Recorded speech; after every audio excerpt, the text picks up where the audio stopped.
अस्सलामुअलैकुम। आज का हमारा टॉपिक है लिटरेरी थ्योरी एंड प्रैक्टिस, जिसमें हम लोग लिटरेरी थ्योरी को देखेंगे, लिटरेरी क्रिटिसिज्म को देखेंगे और लिटरेचर को इन डेप्थ देखेंगे। इनका शॉर्ट इंट्रोडक्शन हम लोग देखेंगे ताकि आगे जाके हमारे लिए कोई डिफ़िकल्टीज़ ना हो और हमें इंट्रोडक्शन बहुत ही अच्छे से समझ आ जाए। तो सबसे पहले समझते हैं लिटरेरी क्रिटिसिज्म क्या होता है। लिटरेरी क्रिटिसिज्म कहते हैं it is the study and evolution of literature.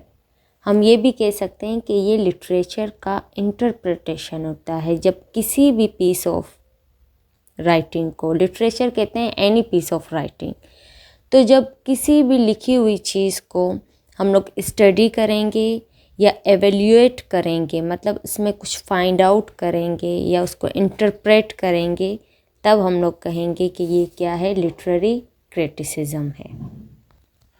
जैसे हमारे पास आता है पोइट्री। पोइट्री क्या है? ये लिटरेचर है। जब उस पोइट्री को हम लोग स्टडी करेंगे या एवेल्यूएट करेंगे या उसको इंटरप्रेट करेंगे, तो इसे हम लोग कहेंगे लिटरेरी क्रिटिसिज्म। उसमें कुछ चीज़ें ऐड करेंगे या कोई चीज़ ऐसी होगी जिसे हम लोग रिमूव करेंगे, अपना कमेंट्स पेश करेंगे किसी भी चीज़ के हवाले से, तो वो हमारा आ जाता है क्रिटिसिज्म में। तो इसलिए हम इसको लिटरेरी क्रिटिसिज्म कहते हैं। लिटरेरी क्रिटिसिज्म हेल्प करता है हमें किसी भी लिटरेचर को समझने में, ठीक है। ये हमें बताता है कि कोई भी लिटरेचर होता है वो कैसे वर्क करता है और ये कैसे मैटर करता है हमारी लाइफ में। किस तरह जो कोई भी रिटन पीस ऑफ वर्क होता है वो कैसे सोसाइटी को रिफ्लेक्ट करता है। तो ये इन तमाम चीज़ों को समझने में हमारी मदद करता है। अब जो लिटरेरी क्रिटिसिज्म है उसके हवाले से बहुत से लोगों को ये मिसकंसेप्शन होता है कि लिटरेरी क्रिटिसिज्म हम लोग उस वक्त करते हैं जब हम लोग किसी वर्क से या किसी लिटरेचर से मिस्टेक्स फाइंड आउट करते हैं या उसको एडिट वगैरह करते हैं, लेकिन ऐसा नहीं होता। लिटरेरी क्रिटिसिज्म सिर्फ गलतियां निकालने को नहीं कहते हैं। जैसे अगर कोई राइटर है, उसने कोई वर्क लिखा है, मैं उसको पढ़ूंगी और उस राइटर की मिस्टेक्स को बताऊंगी, तो ये लिटरेरी क्रिटिसिज्म नहीं होता है, बल्कि मैं उसकी अच्छाइयों को बताऊंगी, उसमें अच्छी अच्छी बातों को भी बता सकती हूँ और उसके अंदर मज़ीद जो एडिशन होगी, अच्छे अच्छे पॉइंट्स ऐड करूँगी कि इस राइटर ने ऐसे बताया है, लेकिन अगर वो इसको इस वे से बताता, मेरे पॉइंट ऑफ व्यू से बताता, तो उसका वर्क मज़ीद अच्छा हो जाता। तो इस तरह से भी हम लोग लिटरेरी क्रिटिसिज्म कर सकते हैं, बगैर किसी को जज किए या बगैर किसी को डीमोटिवेट किए भी हम लोग लिटरेरी क्रिटिसिज्म कर सकते हैं। और लिटरेरी क्रिटिसिज्म एक डीपर एनालिसिस होता है। ये सिर्फ इसमें हम लोग गलतियाँ नहीं निकालते, बल्कि इसमें हम लोग डीपर लेवल पे एनालाइज करते हैं कि राइटर ने अगर ये वर्ड यूज़ किया है तो क्यों यूज़ किया है, इसके पीछे क्या बैकग्राउंड है, क्या हिस्ट्री है, और ये कोई भी वर्ड उसने अगर यूज़ किया है या कोई भी फिगर ऑफ स्पीच यूज़ किया है तो उसके पीछे क्या रीज़न है। अगर उसने ये थीम यूज़ किया है तो इसके पीछे क्या रीज़न है। अगर कोई स्ट्रक्चर है, थीम है या कोई भी हिस्टोरिकल कॉन्टेक्स्ट वगैरह जो उस वर्ड के पीछे छुपी हुई होती है, उसको हम लोग फाइंड आउट करते हैं या एनालाइज करते हैं। तो इस वजह से इसको हम लोग लिटरेरी क्रिटिसिज्म कहते हैं, ठीक है।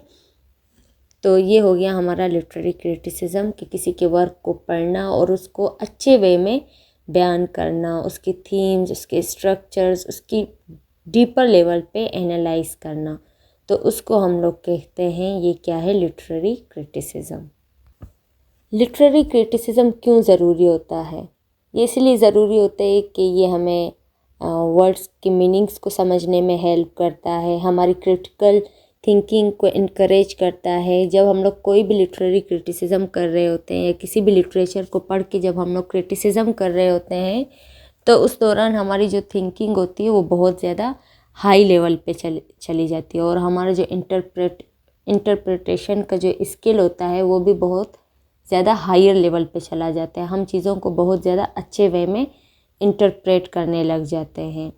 तो ये जो लिटरेरी क्रिटिसिज्म है ये इसलिए भी ज़रूरी है क्योंकि ये हमारी हिस्ट्री, सोशल और कल्चरल कॉन्टेक्स्ट जो है उससे हमें कनेक्ट करता है। जब भी हम लोग किसी भी वर्क पे क्रिटिसिज्म करते हैं तो हम लोग उसमें हिस्ट्री का हवाला देते हैं या सोसाइटी का हवाला देते हैं या कल्चरल वैल्यूज़ को सामने रख के भी क्रिटिसिज्म कर सकते हैं। फॉर एग्जांपल, अगर कोई राइटर है जिसने कोई ऐसा वर्क लिखा है जो किसी के कल्चर के बिल्कुल अगेंस्ट है, तो वो इंसान उस पे लिटरेरी क्रिटिसिज्म लिख सकते हैं कि आपने ये करके हमारे कल्चर को डिमोटिवेट किया, आपको ऐसे नहीं करना चाहिए था। एक अच्छे वे में भी वो लिटरेरी क्रिटिसिज्म कर सकते हैं। तो इस वजह से कहते हैं कि जो लिटरेरी क्रिटिसिज्म है वो बहुत ज़रूरी है, क्योंकि ये इंसान को उसके हिस्ट्री, सोसाइटी और कल्चर से कनेक्ट करता है और ये हमें एक ही सेम टेक्स्ट पे मल्टीपल पर्सपेक्टिव शो करता है। जैसे डॉल हाउस आपने पढ़ा होगा, एक ड्रामा है, ठीक है। अगर आप डॉल हाउस को पढ़ते हैं तो वहाँ पे आपको मल्टीपल पर्सपेक्टिव नज़र आते हैं। वहाँ पे आपको जो लड़की का कैरेक्टर है वो भी आपको नज़र आता है कि लड़कियों को किस तरह से सपोर्ट करना चाहिए। उसी तरह आपको वहाँ पे मेल डोमिनेंट सोसाइटी भी मिलता है, फेमिनिज़म भी मिलता है। तो एक टेक्स्ट को आप डिफरेंट लेवल में इंटरप्रेट कर सकते हो। ये किस वजह से होता है? ये सिर्फ़ और सिर्फ लिटरेरी क्रिटिसिज्म के हवाले से होता है। जब भी आप लिटरेरी क्रिटिसिज्म करते हो तो आप उसको सिर्फ एक पॉइंट ऑफ व्यू से नहीं देखते हो, आप उसको मल्टीपल पॉइंट ऑफ व्यू से देखते हो। अगर कोई वर्क है वो औरतों के राइट्स के बारे में लिखा है तो आप उस वर्क को लिखते हुए मर्दों के राइट को भी इग्नोर नहीं कर सकते। क्यों? क्योंकि लिटरेरी क्रिटिसिज्म के लिए ये ज़रूरी होता है कि आप हर एक पर्सपेक्टिव से किसी ड्रामे को या किसी भी राइटिंग को क्रिएट करो, चाहे वो मर्दों के राइट्स के हवाले से हो, औरतों के राइट्स के हवाले से हो। आप हर एक चीज़ को, हर एक पर्सपेक्टिव को क्रिएट करो या लिखते हो। तो इस वजह से कहते हैं कि लिटरेरी क्रिटिसिज्म हमें एक ही सेम टेक्स्ट के ऊपर multiple perspective, multiple themes provide करता है। अब पढ़ते हैं लिटरेरी क्रिटिसिज्म की डेफिनेशन क्या है। मैथ्यू आर्नोल्ड का कहना है, a literary criticism is a disinterested endeavour to learn and propagate the best that is known and thought in the world.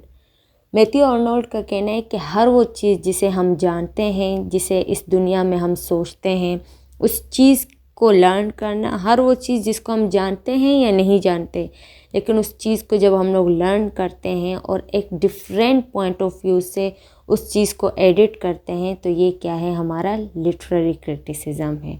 और लिटरेरी क्रिटिसिज्म को ये भी कहा जाता है कि ये एक सिस्टमेटिक अप्रोच है किसी भी टेक्स्ट को इंटरप्रेट करने का या एवेल्यूएट करने का। और ये लिटरेरी क्रिटिसिज्म क्या होता है? ये फोकस करता है on the relationship between the text, author and the reader. क्यों? क्योंकि ये जो लिटरेरी क्रिटिसिज्म होता है ये किस चीज़ पे बेस्ड करते हैं? 3 चीज़ों पे, टेक्स्ट, ऑथर एंड रीडर। अगर कोई आप पोइट्री है उस पे अगर आप लिटरेरी क्रिटिसिज्म कर रहे हो तो वो पोइट्री क्या होगा? आपका टेक्स्ट होगा। और आप जो लिटरेरी क्रिटिसिज्म करना चाह रहे हो तो आप ऑथर होगे। और आप जब उस लिटरेरी क्रिटिसिज्म को लिखोगे, फिर उसके बाद जब रीडर उसको इंटरप्रेट करेंगे तो ये क्या होगा? 3 लोगों का एक कनेक्शन आ जाता है, यहाँ पे एक कनेक्शन बिल्ड होता है। जैसे विलियम वर्ड्सवर्थ ने कोई चीज़ लिखी है, वो टेक्स्ट हो गया उसका, फिर उसी को अगर कोई और ऑथर इंटरप्रेट करेगा अलग पॉइंट ऑफ व्यू से, फिर उसी ऑथर के वर्क को कोई और रीडर इंटरप्रेट करेगा डिफरेंट मीनिंग्स के साथ। तो यहाँ पे हम देख सकते हैं कि किस तरह से एक रिलेशनशिप बिल्ड हो रहा है, एक ऑथर से दूसरे ऑथर की तरफ, दूसरे ऑथर से रीडर के दरमियान किस तरह का एक रिलेशनशिप बिल्ड हो रहा है, एक चेन क्रिएट हो रहा है। और हर एक इंसान उसको डिफरेंट लेवल पे किस तरह से परसीव कर रहा है, डिफरेंट वे में उसको इंटरप्रेट कर रहे हैं। तो इसीलिए कहते हैं कि जो लिटरेरी क्रिटिसिज्म होता है ये फोकस करता है on the relationship between the text, author and reader. और ये लिटरेरी क्रिटिसिज्म थ्योरेटिकल भी हो सकता है, प्रैक्टिकल भी हो सकता है। थ्योरेटिकल इस सेंस में कि हम लोग कोई भी वर्क लिखते हैं, जैसे डॉल हाउस एक प्ले है, तो जब वो लिखी हुई हालत में होगा तो ये क्या होगा हमारे पास? ये थ्योरेटिकल होगा। क्यों? क्योंकि ये रिटन फॉर्म में मौजूद है। लेकिन उसी डॉल हाउस को जब स्टेज पे जाके परफॉर्म करते हैं तो ये क्या होता है? ये प्रैक्टिकल होता है। तो इस वजह से कहते हैं कि लिटरेरी क्रिटिसिज्म थ्योरेटिकल भी हो सकता है, बुक के फॉर्म में भी हो सकता है और प्रैक्टिकल भी हो सकता है। आप डायलॉग्स के थ्रू या स्टेज पे जाके भी उसको परफॉर्म कर सकते हो। अब है टाइप्स ऑफ लिटरेरी क्रिटिसिज्म। तो 4 तरह के टाइप्स होते हैं। एक होता है theoretical criticism, practical criticism, absolute criticism और चौथा है रिलेटिविस्टिक क्रिटिसिज्म। थ्योरेटिकल क्रिटिसिज्म वो होता है, ये एक सिंपल वे होता है क्रिटिसिज्म का, जिसमें आप जनरली क्या करते हो, किसी लिटरेचर को एवल्यूट करते हो और अपना आइडिया या अपना पर्सपेक्टिव जाहिर करते हो। फिर उसी थ्योरेटिकल क्रिटिसिज्म जो होता है, उसी को जब हम लोग प्रैक्टिकली अप्लाई करते हैं किसी स्टेज पे या डायलॉग्स के थ्रू, तो वो क्या होता है, प्रैक्टिकल क्रिटिसिज्म होता है। अब है एब्सोल्यूट क्रिटिसिज्म। एब्सोल्यूट क्रिटिसिज्म वो क्रिटिसिज्म होता है जब हम लोग किसी भी वर्क पे या किसी भी लिटरेचर पे एक सिंगल पॉइंट ऑफ व्यू से उसको इंटरप्रेट करते हैं, तो वो क्या होता है, एब्सोल्यूट क्रिटिसिज्म होता है। मतलब कोई एक ही शख्स जब उस पर अपना इंटरप्रिटेशन जाहिर करेगा या उसको एक ही सिंगल वे से इंटरप्रेट करेगा, तो वो क्या होगा, एब्सोल्यूट क्रिटिसिज्म होगा। फिर उसी टेक्स्ट को जब हम लोग, बहुत सारे लोग उसको इंटरप्रेट करेंगे या बहुत सारे राइटर्स उसको इंटरप्रेट करेंगे और उसकी मल्टीपल इंटरप्रिटेशंस निकालेंगे, तो उस क्रिटिसिज्म को हम लोग कहते हैं, ये क्या है, रिलेटिविस्टिक क्रिटिसिज्म है। तो ये हो गई 4 टाइप्स ऑफ लिटरेरी क्रिटिसिज्म। अब पढ़ते हैं लिटरेरी थ्योरी क्या है। सबसे इम्पोर्टेंट, कोई भी लिखी हुई चीज़, उसको हम लोग कहते हैं ये क्या है, लिटरेरी थ्योरी है। ठीक है, ये क्या होता है, ये एक फ्रेमवर्क होता है, मतलब एक बेसिक फॉर्म होता है जो हमें हेल्प करता है किसी भी लिटरेचर को एनालाइज करने के लिए या इंटरप्रेट करने के लिए। अब अगर डॉल हाउस एक प्ले है, उसको लिखी हुई फॉर्म में जो वो होगा, तो वो क्या होगा, हमारे पास लिटरेरी थ्योरी होगा। ठीक है, तो लिटरेरी थ्योरी क्या होता है, हमें हेल्प करता है कि हम लोग लिटरेचर को अच्छे से एनालाइज कर सकें, उसको अच्छे से इंटरप्रेट कर सकें, और हर रीडर जो होता है उसको डिफरेंट वे से, डिफरेंट एक्सपीरियंसेस से उसको इंटरप्रेट करता है, और हर एक रीडर का एक अलग अलग इन्फ्लुएंस होता है उस लिटरेचर पे। लिटरेरी थ्योरी को जब भी हम लोग पढ़ते हैं तो हमें उससे बहुत सारे लेसन्स मिलते हैं। ये हमें हेल्प करता है कि हम लोग किसी भी टेक्स्ट को किस तरह से इंटरप्रेट करते हैं और कैसे इंटरप्रेट करते हैं। इसमें ज़्यादातर रोल होता है रीडर्स पर, कि रीडर्स उस टेक्स्ट को किस तरह से एनालाइज करते हैं, किस तरह से समझते हैं और किस तरह से अपने आप को उस टेक्स्ट के अंदर इंगेज करते हैं। तो लिटरेरी थ्योरी बेसिकली हमें बताता है कि वो जो टेक्स्ट है उसका पर्पस क्या है और क्यों लिखा गया है। अब है relationship between reader and text. ठीक है, तो इसका एक बहुत ही मीनिंगफुल एक डेफिनेशन है जो लुसी रोसेनब्लेट वो अपने ट्रांसैक्शनल थ्योरी में बोलता है कि meaning is created through interaction. मतलब वो बताता है कि कोई भी वर्क होगा उसका उस वक्त तक कोई मीनिंग नहीं होगा जब तक कोई इसके साथ इंटरेक्ट ना करे। तो बेसिकली वो ये बताना चाह रहा है कि जो टेक्स्ट है उसका रीडर के साथ बहुत ज़्यादा गहरा कनेक्शन होता है। टेक्स्ट ऐसे ही पड़ा रहता है, उसकी कोई वैल्यू नहीं रहती जब तक कोई रीडर आके उसको पढ़ ना ले, उसको एनालाइज ना करे, उसको इंटरप्रेट ना करे, उसको एवल्यूट ना करे।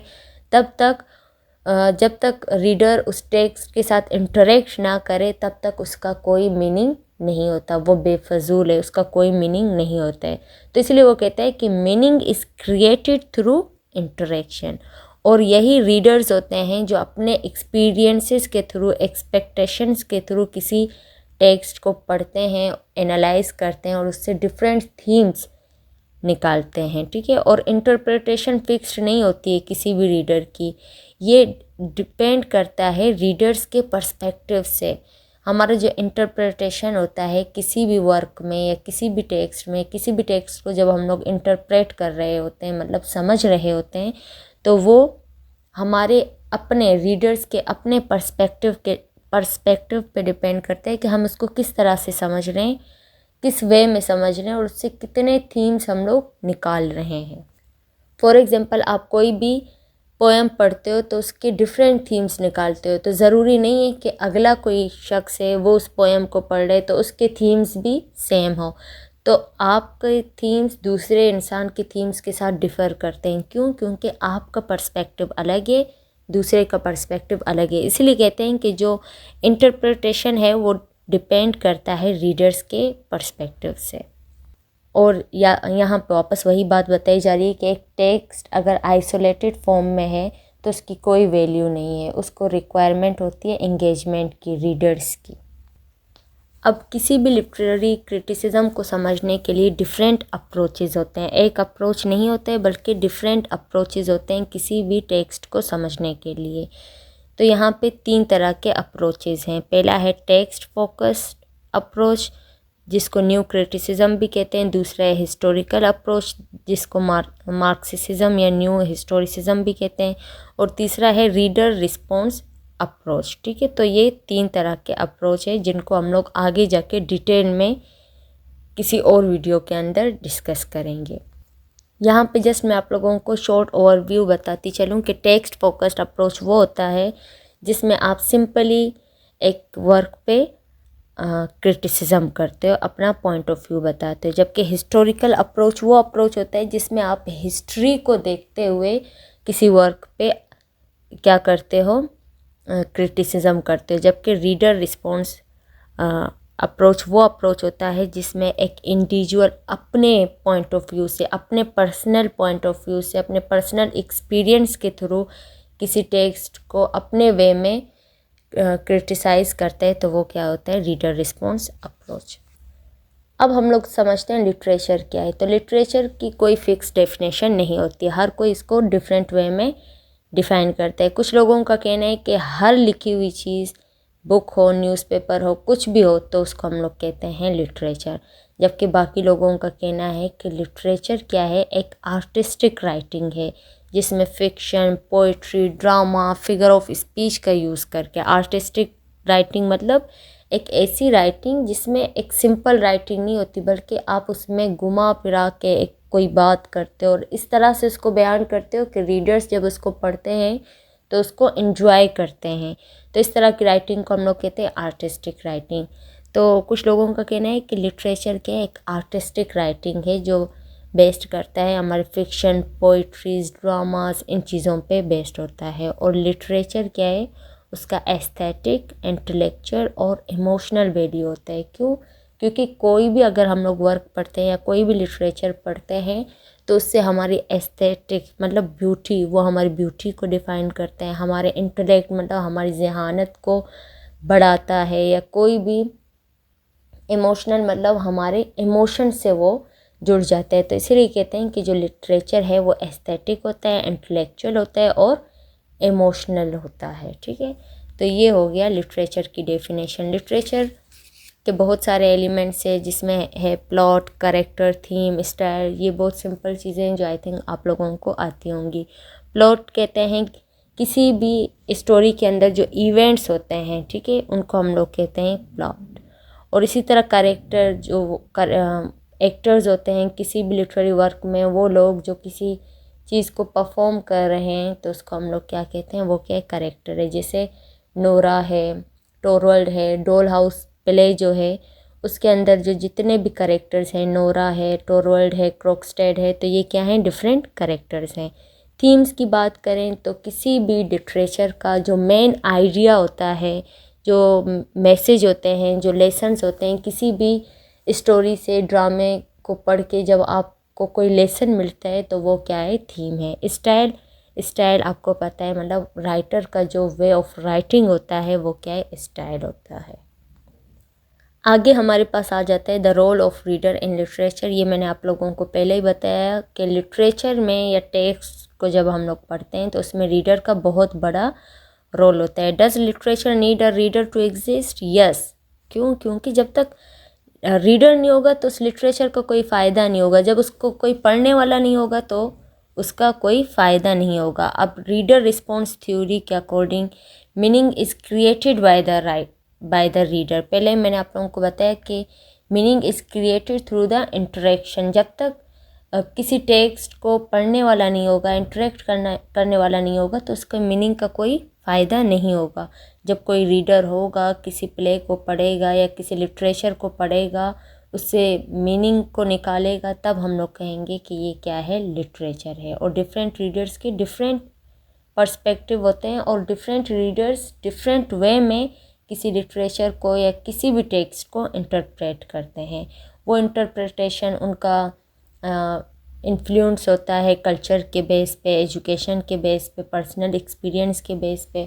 हो सकता है आप किसी लिटरेचर को कल्चर के बेस पे इंटरप्रेट करो, कोई इसको एजुकेशन के बेस पे इंटरप्रेट करेगा और कोई उसको अपने ज़ाती पर्सनल एक्सपीरियंस के बेस पे भी इंटरप्रेट कर सकता है। जैसे कि डोल हाउस प्ले का मैं आप लोगों को बार बार एग्जाम्पल इसीलिए दे रही हूँ ताकि आप लोगों को अच्छे से समझ आ जाए। अब डोल हाउस प्ले में आप लोग देखते हो कि हर रीडर का अलग पॉइंट ऑफ व्यू होता है। कुछ हैं जो कहते हैं कि डोल हाउस वुमेन राइट्स के बारे में लिखा गया है, जबकि कुछ लोगों का कहना है कि नहीं, ये मेल डोमिनेंट सोसाइटी को रिप्रेजेंट कर रहा है। तो इस तरह हम लोग देख सकते हैं कि किसी भी टेक्स्ट को इंटरप्रेट करने का जो तरीका होता है वो डिफरेंट होता है। अब है literature as a reflection of society. ये तो आप सबको पता है कि लिटरेचर क्या होता है, हमारी सोसाइटी को रिफ्लेक्ट करता है। हमारी सोसाइटी में जो जो हो रहा है उन तमाम चीज़ों को ये रिफ्लेक्ट करता है। ओल्ड इंग्लिश लिटरेचर की बात करें तो बेओवुल्फ को जब आप लोग पढ़ते हो तो आप लोगों को वो पूरा जो सोसाइटी है ओल्ड टाइम पीरियड का वो आप लोगों के सामने आ जाता है। इसी तरह मिडल एज लिटरेचर को आप लोग पढ़ते हो तो मिडल एज का पूरा एरा आप लोगों को नज़र आता है। जैसे जोफ्री चौसर ने जो कैंटरबरी टेल्स लिखा था, जब आप उसको पढ़ते हो तो आप पूरे उस एरा को अंडरस्टैंड करते हो। इसी तरह डोल हाउस को जब आप पढ़ते हो तो आपके सामने मॉडर्न सोसाइटी का एक पिक्चर क्रिएट हो जाता है। तो इसी तरह हम इजीली समझ सकते हैं कि जो लिटरेचर है वो क्या है, किस तरह से हमारी सोसाइटी को रिफ्लेक्ट करता है। अब है कॉमन लिटरेरी थ्योरीज़।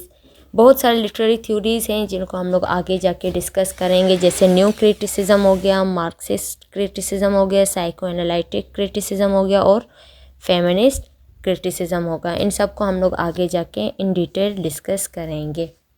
ये जो लिटरेरी थ्योरीज़ हैं उनको हम लोग डिटेल में डिस्कस करेंगे और इनका क्या इम्पेक्ट होता है इसको अभी हम लोग पढ़ेंगे। ये जो लिटरेरी थ्योरीज़ हैं इनका एक बहुत डीप इम्पैक्ट होता है रीडर्स पे, क्योंकि ये हमारी अंडरस्टैंडिंग को बढ़ाता है और इसको लिटरेरी थ्योरीज़ के थ्रू हम लोग किसी चीज़ को अच्छे से समझते हैं, डिफरेंट पर्सपेक्टिव से समझते हैं, उसकी डिफरेंट थीम्स निकालते हैं, उसको डिफरेंट वे में इंटरप्रेट करते हैं, एनालाइज करते हैं।